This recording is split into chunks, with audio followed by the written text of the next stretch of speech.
কলকাতার এক অভিজাত এলাকায় একটি খুনের ঘটনা ঘটে। শহরের কেন্দ্রে অবস্থিত একটি নামকরা হোটেলের ঘরে এক ধনী ব্যবসায়ী মিস্টার সাহেব মৃত অবস্থায় পাওয়া যায়। পুলিশ ঘটনাস্থলে পৌঁছে দেখে ঘরের দরজা ভেতর থেকে বন্ধ, কোনো প্রমাণ নেই এবং কোনো রকম চিৎকার বা বিশৃঙ্খলার চিহ্ন দেখা যায়নি। সবার মনে হতে থাকে এটি একটি সুইসাইড। তবে পুলিশের সন্দেহ হয় এবং তারা এই রহস্যময় মৃত্যুর তদন্তের জন্য সিআইডি অফিসার অর্ণবকে ডাকে। অর্ণব ছিলেন একজন অভিজ্ঞ এবং বুদ্ধিদীপ্ত সিআইডি অফিসার, যিনি বহু জটিল কেস সমাধান করেছেন। তিনি ঘটনাস্থলে পৌঁছে সবকিছু গভীরভাবে পর্যবেক্ষণ করেন। প্রথমেই তিনি লক্ষ্য করেন যে ঘরের জানলা খোলা ছিল এবং টেবিলের উপর একটি ওয়াইন গ্লাস পড়েছিল, কিন্তু গ্লাসটি অর্ধেক ভর্তি ছিল।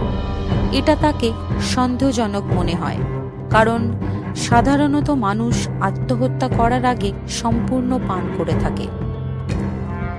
অর্ণব সাহেবের ব্যক্তিগত জীবনের দিকে নজর দেয়।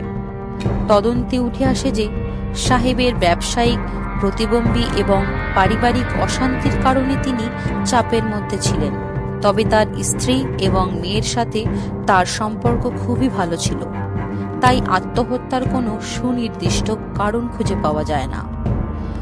অর্ণব এরপর সাহেবের কল লিস্ট এবং হোটেলের সিসিটিভি ফুটেজ পরীক্ষা করেন। সিসিটিভি ফুটেজে দেখা যায় সাহেবের রুমের আশেপাশে কেউ সন্দেহজনকভাবে ঘোরাফেরা করেনি। তবে কল লিস্টে এক রহস্যময় নাম্বার পাওয়া যায়, যেটি সাহেবের মৃত্যুর আগে কয়েকবার ডায়াল করেছেন। অর্ণব সেই নম্বরের মালিকের সন্ধান করতে থাকেন। তদন্তে বেরিয়ে আসে যে নম্বরটি এক যুবক আমিরের, যিনি সাহেবের অফিসের একজন নিম্নবিত্ত কর্মচারী।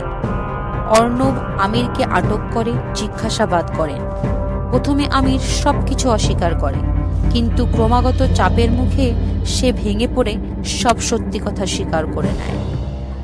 আমির জানায় সাহেব তাকে তার ব্যবসায়িক প্রতিপক্ষের গোপন তথ্য সরবরাহ করতে বলেছিল, কিন্তু যখন আমির তা করতে ব্যর্থ হয় তখন সাহেব তাকে অপমান করে এবং চাকরি থেকে বরখাস্ত করার হুমকি দেয়। ক্রুদ্ধ আমির প্রতিশোধ নেওয়ার জন্য সাহেবের হত্যার পরিকল্পনা করে।